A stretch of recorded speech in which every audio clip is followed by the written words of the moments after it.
Oi, gente! Estamos em Fevereiro Laranja, o mês do combate à leucemia, um tipo de câncer que atinge muitas e muitas pessoas. De acordo com os dados do Instituto Nacional do Câncer, para os próximos 2 anos, mais de 11 mil casos serão diagnosticados da leucemia.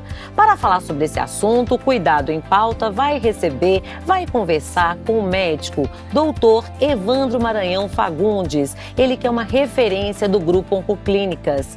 Vamos receber também a paciente Fernanda Kubitschek, ela que tem uma história de diagnóstico, tratamento e também doação da medula óssea. Ela fez aí o transplante da medula, tamanha importância, não é mesmo? A partir de agora, você confere o Cuidado em Pauta.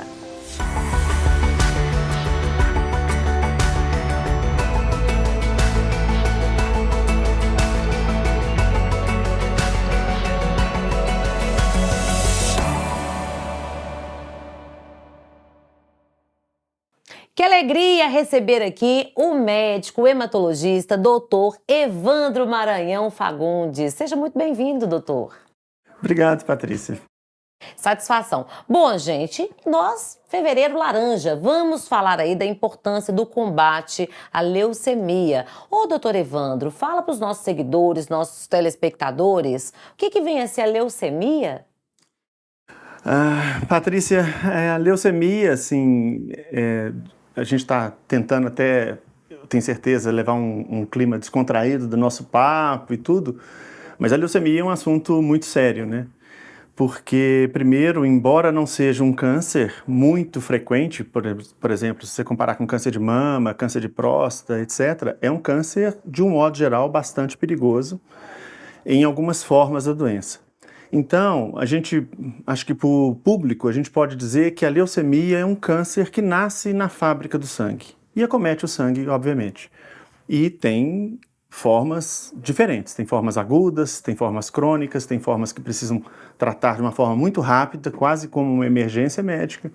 Tem formas crônicas que hoje a gente consegue controlar com comprimido, por exemplo. Apenas com comprimido? Apenas com comprimido. Quase, guardando as devidas proporções, quase como se fosse uma hipertensão arterial ou um diabetes, a pessoa consegue levar uma vida com expectativa de vida normal e uma qualidade de vida, que é o mais importante, também normal. Quais são os tipos de leucemia? Muito se fala, né? Tem variados tipos, mas quais são esses tipos? Olha, como eu falei no início, sim, a gente pode, pelo curso clínico, pela rapidez com que a doença desenvolve, a gente tem a forma aguda e a forma crônica. A forma aguda, como eu falei, ela é extremamente rápida, às vezes o paciente está super bem de saúde e rapidamente, em poucos meses, eventualmente até semanas, ele adoece e precisa ser tratado imediatamente pela equipe médica, a equipe que vai dar assistência a esse paciente. A forma crônica, não. Às vezes ela até é encontrada em exame de rotina. Às vezes o paciente vai fazer um exame de rotina, um check-up, faz por outros motivos e acha uma alteração no exame de sangue e aquilo vai ser encaminhado para um especialista que eventualmente vai dar o diagnóstico de leucemia. Mas tem uma outra divisão também, outro subtipo importante. A gente tem no sangue células que a gente chama mieloides e células linfóides. Então nós temos leucemia mieloide aguda, leucemia mieloide crônica, leucemia linfóide aguda, leucemia linfóide crônica. E cada uma dessas leucemias ainda tem, por incrível que pareça, subtipos genéticos e consequentemente, estratégias de tratamento diferentes. Então, a hora que a gente vai aprofundando no assunto, a gente vê que é um tema extremamente mais complexo do que a palavra leucemia por si. Nós podemos dizer, doutor Evandro, que as leucemias são hereditárias? Se alguém na família teve, provavelmente um filho, um neto, venha a ter também? Não podemos dizer com essa ênfase que você colocou, embora existam cada vez mais estudos apontando em formas, vamos dizer assim, familiares, em algumas mutações genéticas que podem predispor à leucemia ou que podem facilitar a pessoa desenvolver uma leucemia no futuro. E por isso a história familiar ela é importante. Não significa que se eu tenho leucemia, meu filho obviamente terá, ou meu neto terá, não necessariamente isso. Mas eu tenho que ter algum alerta nesse sentido. E quando se eventualmente descobrir essa leucemia, por que isso é importante? Porque em alguns casos a gente pode falar disso mais tarde, provavelmente, em alguns casos eu vou precisar de um transplante de medula óssea. E às vezes, esse doador da medula óssea pode ser um irmão. Então, em alguns cenários assim, familiares, esse doador irmão talvez não seja necessariamente a melhor pessoa para doar. Mas isso, quem define é avaliação de equipe médica, estudos muito especializados de laboratório, e não é tão simples dessa forma. É possível a pessoa fazer um check-up, constatar que está com a saúde perfeitamente em dia, está tudo bem, e daí uns 3, 4 meses sentir alguns sintomas e ser aí diagnosticada com uma leucemia? Sim, é possível. Quais são os principais sintomas? Sintoma é aquilo que o paciente sente. Então, isso é um detalhe importante. Sintoma a pessoa sente. Então, a leucemia, como é um câncer do sangue, ela afeta a produção das células sanguíneas. Então, uma das principais células sanguíneas são os glóbulos vermelhos, e na ausência de um glóbulo vermelho normal, ou na quantidade de glóbulos vermelhos em número normal, a pessoa desenvolve anemia. A anemia traz cansaço, fraqueza, mal-estar, desânimo para fazer as atividades, etc. Então, esse é um dos sintomas da anemia, que não só com a leucemia, mas que a leucemia traz também.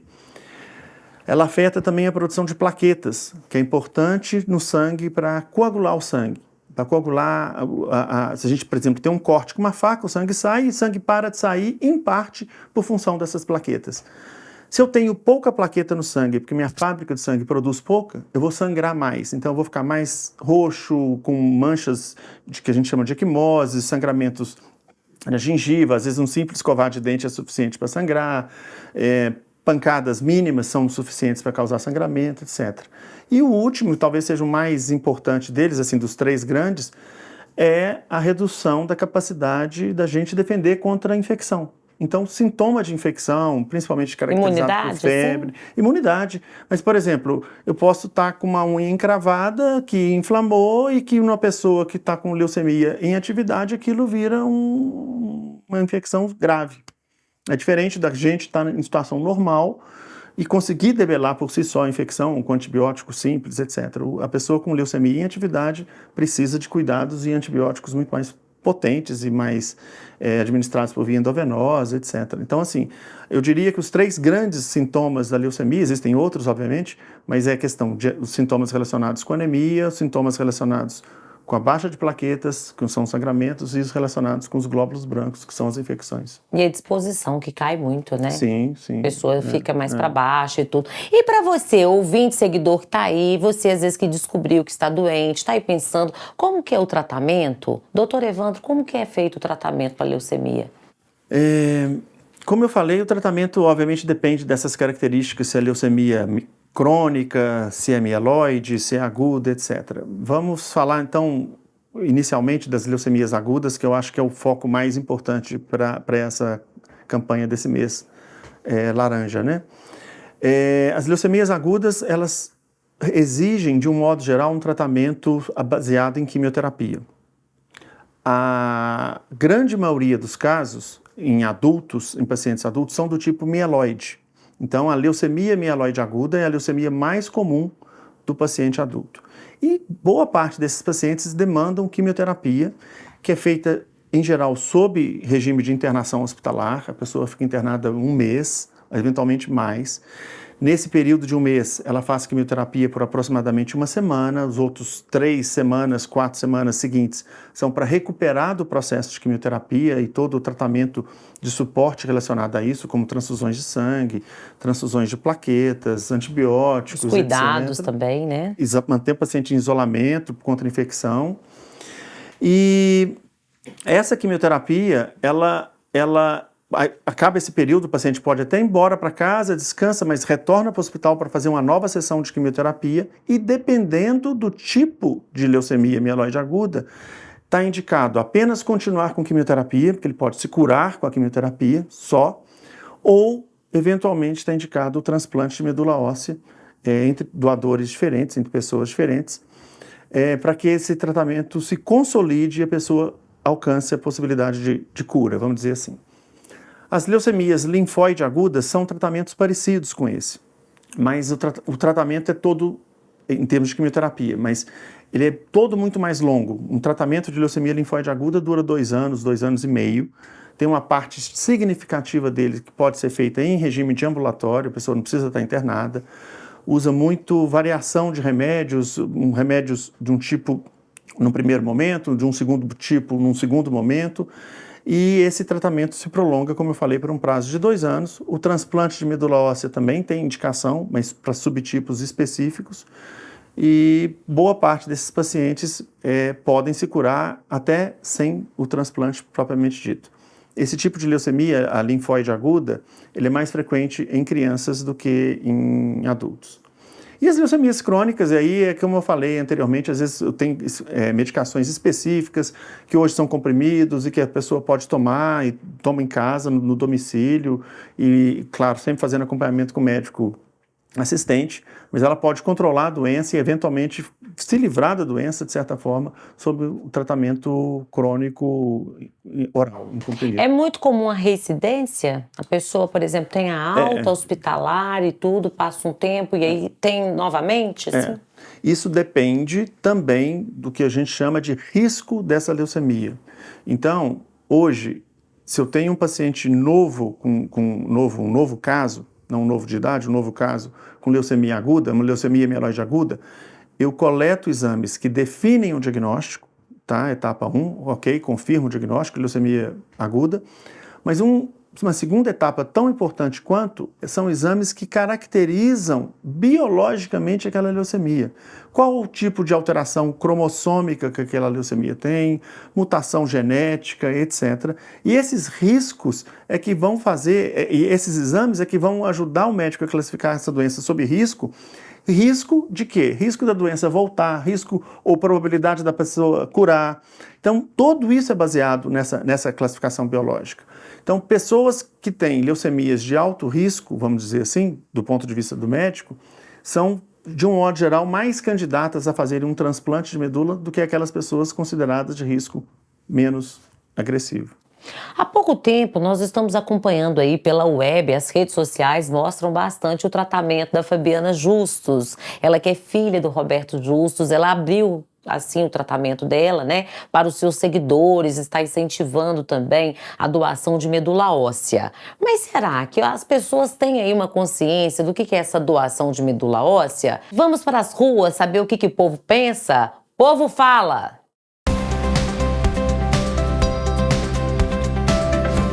Eu não sou doador de medula óssea, porém, eu acho isso um ato de solidariedade ao próximo. Eu não tive a chance ainda, eu não tive a oportunidade de estar fazendo essa doação. Se eu tivesse, por exemplo, mais informação, ou então até a oportunidade de estar doando a alguém próximo, ou alguém que precise, eu posso estar doando tranquilo.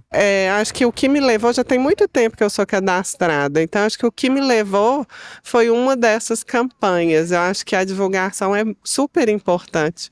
O processo é simples, né? Eu fui lá e tirei uma gota de sangue, assim, não é nem um tubinho igual de exame.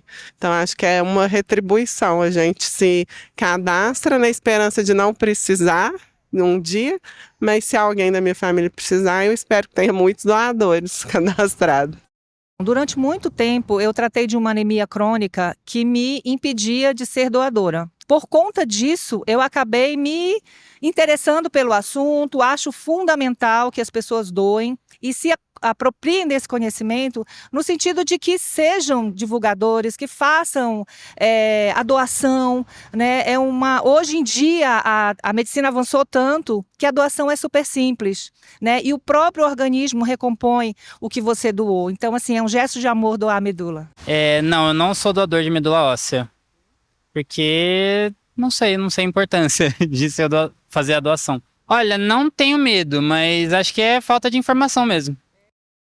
Infelizmente não sou doadora de medula óssea, tanto por não entender do tema muito e também por que nunca me explicaram qual a importância. O máximo que eu sei é por notícias, livros ou entrevistas assim, mas nunca vieram me dizer assim, você gostaria de doar medula óssea? Eu compreendo plenamente a importância, entendo que se eu tivesse mais conhecimento, mais acesso também a essa informação, mas também incentivo, né, porque hoje em dia é muito mais falado doação de sangue.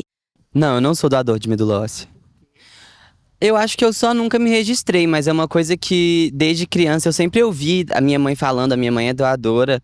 Então, eu acho que uma coisa que eu só não me afiliei ainda, não fui atrás ainda, mas é uma coisa que eu pretendo fazer, porque se te chamarem, né, se precisarem, se você for um doador, é uma coisa muito pequena para um bem muito grande que você pode fazer. Então, se eu tiver oportunidade, eu com certeza doaria e ajudaria quem estivesse precisando. Eu sou doadora de órgãos, mas eu não sei se eu sou doadora de medula óssea. Justamente eu tenho essa dúvida, se dentro da doação de órgãos está incluída a medula óssea. Temos hoje cadastradas no Registro Brasileiro de Doadores Voluntários de Medula Óssea mais de 5 milhões de pessoas no Brasil. Em Minas Gerais, são 626 mil pessoas. É um número que vem crescendo ano a ano, mas poderia ser bem melhor. Bom, gente, como nós vimos aí, o povo está sabendo que realmente é importante a doação da medula óssea, não é isso, doutor? Mas uma coisa que me chamou muita atenção foi a última entrevistada, Maria de Fátima Ramos. Ela pergunta, eu sou doadora, declarar como doadora já consta aí que eu posso doar medula óssea? Infelizmente, não. Não? Não. Por quê? Porque, na verdade, assim, quando nós estamos nos colocando como um doador voluntário de órgãos, caso aconteça alguma situação de morte encefálica, etc., nós estamos falando fundamentalmente de órgãos, eu vou chamar, entre aspas, sólidos, tipo, para imaginar, coração, rim, fígado, etc., que são mantidos sob uma determinada condição de criopreservação, de congelamento, até ser transplantado no paciente que está necessitando dele. Essa condição de congelamento é impossível de ser feita com a medula óssea, dessa forma. Então, a medula óssea ela precisa ser coletada a fresco, vamos dizer assim, então, de um indivíduo vivo, e essa é a outra vantagem, inclusive, do transplante de medula óssea, tem um doador vivo. Não é um procedimento, de um modo geral, que cause dano para o doador, isso é uma coisa também, são raríssimos os fatos acontecidos, então, Precisa ser falado isso, que as pessoas têm medo, exato. né? Não é cirúrgico, assim, em essência. Na grande maioria dos casos, essa doação pode ser feita com células do próprio sangue, a partir do momento de uma estimulação química.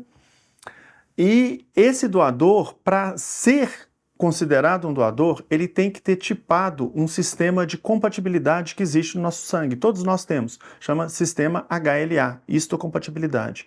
E eu tenho que saber qual que é o meu tipo HLA para saber, por exemplo, se eu posso ser doador seu. Qual que é comparar o meu com o seu. Essa comparação é muito mais precisa do que eu comparar tipo sanguíneo, por exemplo. Eu sou A positivo, você é A positivo, um pode doar para o outro. Negativa, AB. Não é isso. Às vezes, inclusive, eu tenho pacientes de grupo sanguíneo diferentes e que são compatíveis nesse sistema HLA. A doação voluntária, então, na medula óssea, como é que ela funciona? Teve uma das entrevistadas também explicou super bem sobre isso. Ela vai num local cadastrado, esse local cadastrado, na grande maioria das vezes, são os hemocentros, aqui Hemominas, por exemplo, e lá são feitas avaliações clínicas da pessoa e feito uma coleta de exame de sangue para testar esse antígeno, esse sistema HLA. Isso é colocado num banco de dados. Perfeito. Como se fosse banco de dados de carteira de identidade, de CPFs, de título de eleitor, e se eu tiver um número compatível com outro número, grosseiramente falando aqui, eu vou ter um doador e um receptor. Então, quando um paciente precisa fazer um transplante de medula óssea, por qualquer que seja o motivo, a leucemia é uma das razões, mas não necessariamente a única, eu procuro esse doador através desses exames de HLA entre os familiares primeiro. Primeiro entre os irmãos, de pai e mãe. Em segunda opção, dependendo da doença, eu posso buscar o pai, ou a mãe, ou o filho. Alguém que seja compatível, algum né? parente da pessoa, vamos dizer assim, e testo a compatibilidade. Se eu não achar essa compatibilidade completa, eu vou ter a opção de buscar isso junto a um banco, que é o Redome. O Redome é um registro de doadores de medula óssea do Instituto Nacional do Câncer e do Ministério da Saúde aqui do Brasil. E lá tem um banco de dados gigantesco. Eu vou botar o HLA do paciente num computador e ele vai ser checado com o banco de dados que eles têm disponível. Só tendo a compatibilidade numa primeira etapa é que a busca com aquele doador específico continua em diante até eventualmente aquilo se transformar numa doação efetiva. Então, infelizmente, assim, o simples registro como doador de órgãos não caracteriza um doador de medula óssea. A pessoa tem que fazer um registro específico para isso. Inclusive no local que é diferente, né? Inclusive que é no no local Hemocentro completamente aqui no diferente. Hemominas, não é isso? Exatamente. Bom, gente, nós vimos o seguinte, que as pessoas têm muitas dúvidas, né, doutor Evandro? Como essa que o senhor respondeu, mas assim, como que é feito também esse transplante? Teve uma entrevistada que falou, porque retiraram uma gota de sangue de mim. Como é que é isso? É realmente assim, a pessoa vai lá, se cadastra, dá um resumo pra gente. Olha, exato, o que ela falou de tirar uma gota de sangue é para fazer esse exame de histocompatibilidade HLA. Então, o doador voluntário que se dispõe a fazer isso, num primeiro momento, ele está se dispondo a ser registrado num banco de doadores, num registro de doadores. E é como se fosse uma inscrição. Como se fosse uma inscrição, e aquilo tem lá, claro, as características da pessoa, mas assim, tem esse resultado desse exame de HLA. Quando uma pessoa precisa de um transplante de medula óssea, ela tem, entre outras coisas, que fazer, em termos de exame, ela tem que fazer esse exame de HLA. Se ela não encontra um doador na família dela, a gente lança a mão dessa possibilidade de buscar um doador nesse registro de doadores. E aí, nada mais é, nesse momento, do que uma operação de informática, de computação. Eu checar um banco de dados e ver se o registro de HLA do exame do paciente tem algum compatível naquele universo de doadores voluntários. A importância de se estimular a doação, a importância de conscientizar a população sobre a doação é que quanto mais doador no registro, obviamente, registrado ali, em tese, aumenta a probabilidade de uma pessoa de encontrar um doador. Exatamente esse é o ponto. Então, acho que a importância talvez do fevereiro laranja, dessa discussão toda que vocês estão trazendo, é aumentar a consciência da sociedade para isso. Mas essa gota de sangue, mencionado pela entrevistada, não é a doação da medula óssea propriamente dita. A doação da medula propriamente dita vai ser feito baseado após uma série de etapas de exames, de avaliação da saúde do paciente, da saúde do doador, etc.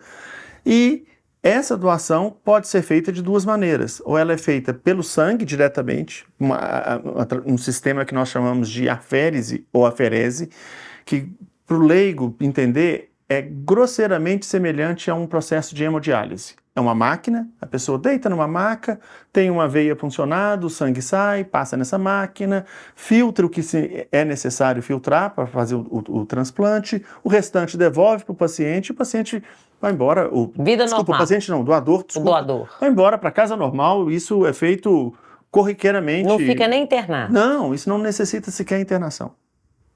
Um segundo processo, esse precisa de internação, é feito por punções. Aí sim, precisa fazer uma anestesia, pelo menos loco-regional, a pessoa vai para um bloco cirúrgico, não é uma cirurgia de cortar, mas são feitas punções no osso da bacia e aspirada a medula óssea diretamente.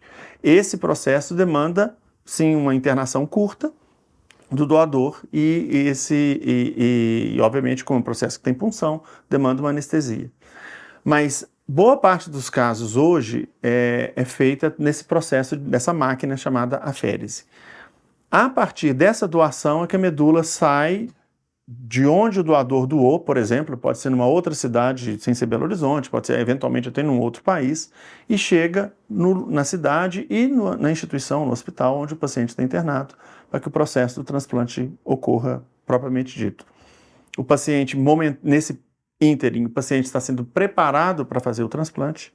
Como que ele é preparado? Ele é preparado com quimioterapia, eventualmente com quimioterapia mais radioterapia, para que mate ou acabe de matar a medula óssea do paciente, para que a outra, seja aceita no corpo dele.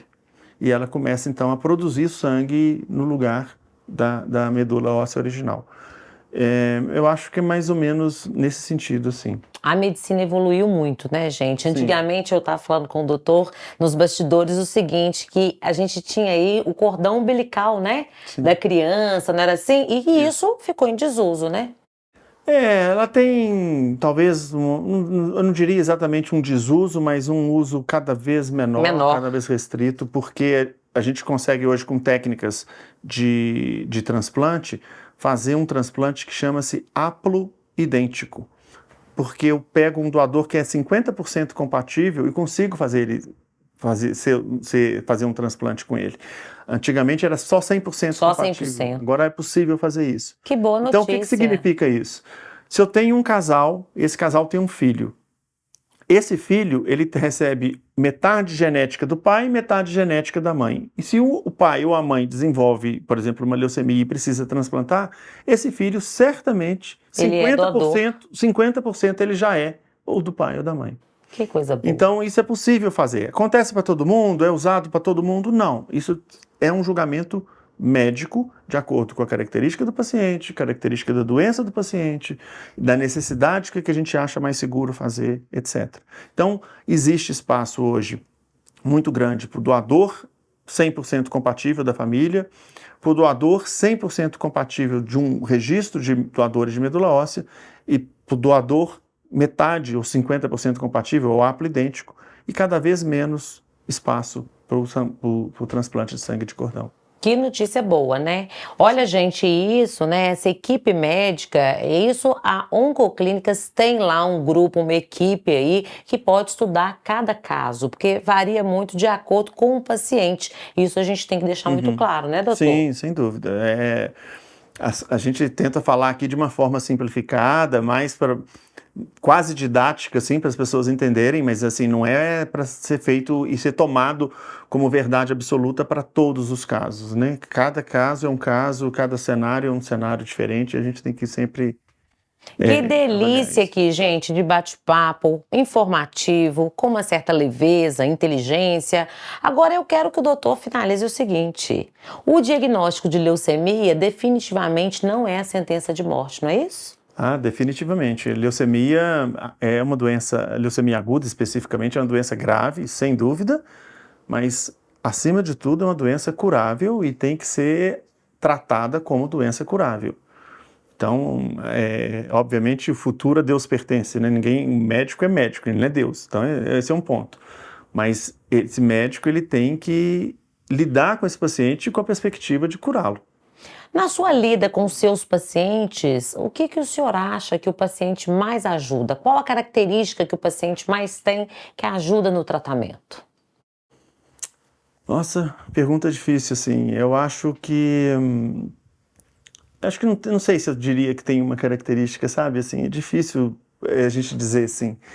Eu acho que as pessoas são diferentes, eu acho que essa é a beleza da humanidade, assim, pro bem e pro mal as pessoas são diferentes, né?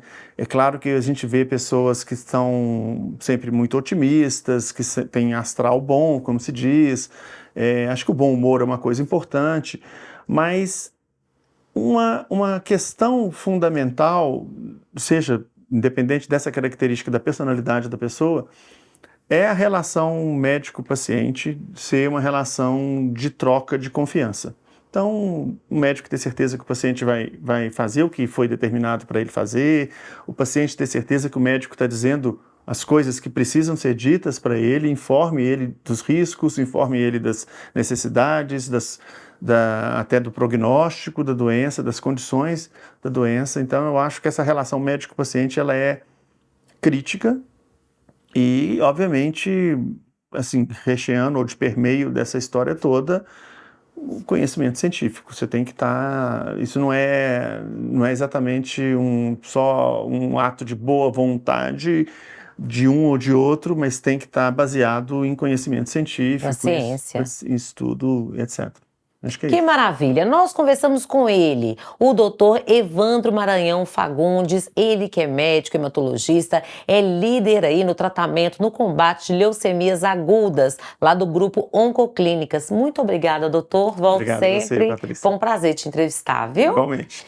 E agora nós vamos conversar com a paciente do Dr. Evandro, a Fernanda Kubitschek. Ela que vai contar pra gente como que foi feito o seu diagnóstico, o tratamento e também o transplante de medula óssea. Vamos saber tudo da Fernanda Kubitschek. Bem-vinda, Fernanda! Doida para saber sua história? Conta tudo, não esconda nada! Obrigada. Primeiro, agradecer essa oportunidade de poder contribuir de alguma forma, né? Fernanda, precisamos de conscientizar as pessoas, precisamos de falar sobre a doença, né? Sim. Como é que aconteceu com você? Eu sei que você é mãe. Conta aqui para os nossos seguidores como é que foi feito o seu diagnóstico. Sim, é uma curiosidade mesmo. Assim, muitas pessoas me perguntam como que eu descobri a leucemia. E num primeiro momento foi um cansaço, uma fadiga, assim, muito fora da normalidade. Por mais que a gente sinta cansaço no dia a dia, seja pelo trabalho, eu mãe de uma criança pequena com então 1 ano e meio, era algo realmente diferente de tudo que eu já tinha vivido. E sentia também muita palpitação. Então, assim, pequenos gestos, às vezes pegar um brinquedo do meu filho pelo chão, eu já sentia, assim, o coração acelerado. Te cansava? Me cansava. Então, já vi que alguma coisa não estava bem. Meu marido é médico e ele suspeitou de uma anemia, me pediu um hemograma. E quando chegou o resultado, já veio um hemograma totalmente alterado. Consultei no mesmo dia com um hematologista e já tive a indicação de internação imediata. Imediatamente, né? É tudo muito rápido. Como é que é isso, Fernanda? Porque sai de uma pós-gestação, né? O seu filho estava com 1 ano e meio, então foi um período que você fez muitos exames, fez o pré-natal. Ter um médico dentro de casa para ele também, eu imagino, tanto que deve ter sido difícil, né? Porque a ignorância consola a gente. Quando a gente não sabe o que está ali no exame, não é? Sim. E aí, como é que foi isso, assim, para trabalhar isso na cabeça, né? Porque num dia tá ali cuidando do menino, no outro tá internada. Como é que faz essa ponte? Esse tratamento da leucemia, ele tem essa particularidade mesmo, porque num dia você está relativamente bem, porque você está sentindo um cansaço, mas você está ali nas suas atividades diárias, e de repente você está internada, assustada, né? Porque esse diagnóstico, ele num primeiro momento assusta. Seu mundo caiu? Sim, num primeiro momento é aquela angústia, insegurança, né? Por mais que a gente saiba por alto como é um tratamento de câncer, mas quando você está ali dentro da situação, você não sabe exatamente como vai ser. Então, aquele primeiro momento foi assustador. Mas eu tive uma coisa muito boa, que foi a indicação de uma equipe que eu confiei, que eu me entreguei, que foi a equipe do Dr. Evandro Fagundes, da Oncoclínicas, onde eu fiz e faço meu acompanhamento. Isso me trouxe muita segurança. E uma das coisas que eu também procurei fazer foi não ficar pesquisando na internet nada. Esse é um ótimo conselho, gente, porque o que as pessoas sofrem, né? Sim. De querer pesquisar na internet, saber o que é, e é totalmente diferente, né? De você realmente confiar, se entregar, ter acolhimento. Eu cheguei, assim, à conclusão que eu falei, eu vou ler de tudo. Nem todo mundo passa pelo tratamento do mesmo jeito. Então, eu me lembro de chegar para o Dr. Evandro e equipe e falar, olha, a minha fonte de conhecimento vai ser vocês, né? Porque às vezes eu vou ficar sofrendo com coisas que nem vão acontecer comigo. Então, foi uma das coisas que me fez muito bem, não ficar procurando a respeito. Tem quanto tempo que você está no tratamento? Tem quase 2 anos, o diagnóstico foi em março de 2022. Eu passei por uma quimioterapia. Infelizmente, tive uma infecção por um fungo. E aí meu tratamento foi mais prolongado que o habitual. Então teve passagem aí por CTI, alguns cuidados especiais assim que demandou por causa disso. Então hoje seu filho já tem 3 anos e meio? 3 anos e meio, exatamente. Essa separação dele nesse momento é um dos pontos que pega muito, né? Porque eu no total fiquei 100 dias internada. 100 dias. Contando a quimioterapia, as complicações e depois o transplante. E Sobre o transplante, como é que foi feito esse transplante? Quando falou assim, olha, realmente a Fernanda precisa de um transplante, a princípio você ficou assim com receio de não conseguir um doador, o que é que passa? Não, a questão do transplante, a todo momento eu fui informada, né? Até a minha leucemia foi, a princípio, num grau intermediário, então o transplante ainda não era uma situação assim decisiva, mas a partir do momento que eu tive a complicação com a infecção, o transplante se tornou necessário. E aí vem um monte de dúvidas e um monte de inseguranças, né? Mas, mais uma vez, assim, eu me pautei por confiar na equipe. Eu acho que uma fé também, assim, me apeguei, me conectei com Deus de uma forma que eu acho que transcende. Eu acho que quem vive experiências assim é diferente.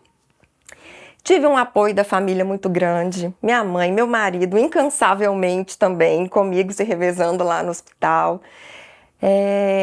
Assim, uma série que eu acho que de pensamentos positivos, porque eu entendo que a gente não escolhe o que acontece conosco, mas a gente escolhe como lidar. Como reagir. Como reagir, Então, eu tinha muitos motivos, né? Acho que aí até o principal, você falou, meu filho, que me fez lutar até o último momento com todas as forças que eu tinha para sair disso e me ver curada, né? Eu falo que a medicina ainda pede uns anos, mas eu já me vejo curada. Já está curada, né? Aos olhos da gente, você fala, poxa vida, né? Sim. Com uma vida toda pela frente, fez Sim. o tratamento corretamente e aí tem que confiar na medicina, né, Fernanda? Exato. O transplante, esse primeiro momento, ele dá um certo receio, mas como é transformador, né? As pessoas que puderem doar, inclusive, a gente faz esse pedido porque é simples, né? O procedimento, dá para baixar o aplicativo do Redome, entender, tem a faixa etária de 18 a 35 anos, então é um procedimento simples e que salva. Salva vidas, né? O meu doador, eu só sei por enquanto que ele é brasileiro, mas eu espero que aí dentro de mais um ano eu possa conhecê-lo e agradecê-lo. E ao conhecê-lo, o que você pensa em falar para ele? Nossa, eu não sei, eu só imagino um abraço interminável, assim, eu não sei dizer, assim, eu não sei falar da minha reação, porque a gratidão é imensa, né? E para o doutor Evandro, que te acompanha, como é que é essa relação no dia a dia médico-paciente? Essa relação é importantíssima, é o que eu disse, né? Eu tive 2 entregas no meu tratamento, né? Que foi a Deus e a equipe. E o doutor Evandro é sempre muito transparente comigo em relação ao tratamento, tudo que eu passaria, todas as medicações.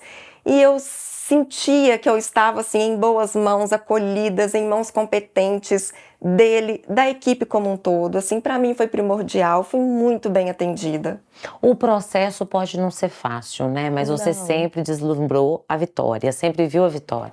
Eu sempre trabalhei com a hipótese de cura. Assim, eu não via outra hipótese.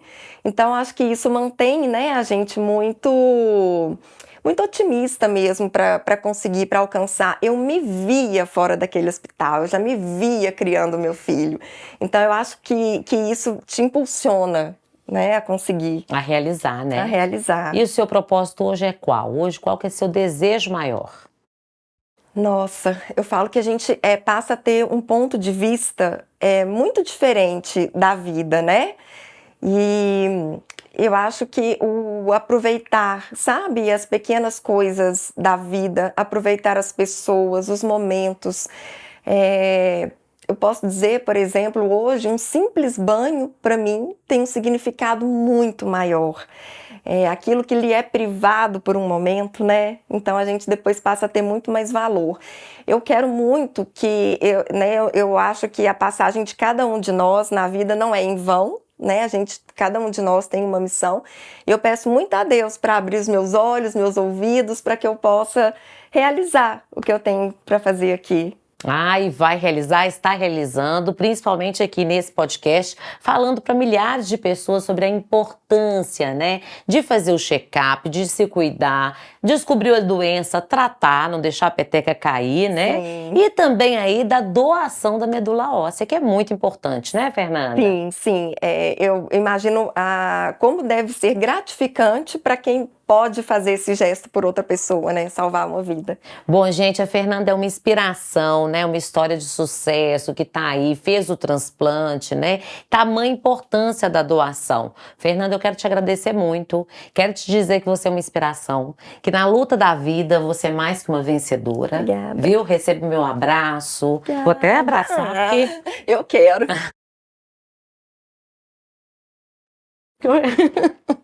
Nossa, assim, que presente que você tá me dando. Obrigada, eu que Tô me agradeço. segurando aqui, porque é muito legal a gente poder contar boas histórias e histórias de sucesso, Obrigada. né? Meu lema é gratidão e alegria, então que tamanho é gratidão e alegria? Principalmente minha, né? Imagina estar Nossa. aqui contribuindo, meu Deus. Cuidado em Pauta está terminando e eu estou aqui me recompondo, né, Fernanda? Fiquei muito emocionada com a história vitoriosa da Fernanda, tantas informações importantes, né? Sim, eu que agradeço a oportunidade de estar aqui com vocês. Muito obrigada, viu? Obrigada. E você, querido seguidor, internauta, escolha a sua plataforma digital favorita e compartilhe os nossos conteúdos pelo YouTube, pelo Instagram, Facebook, fiquem à vontade. Cuidado em Pauta deste mês, Fevereiro Laranja, a importância do combate aí à leucemia. Eu vou ficando por aqui, mas já te espero no próximo episódio. Até mais!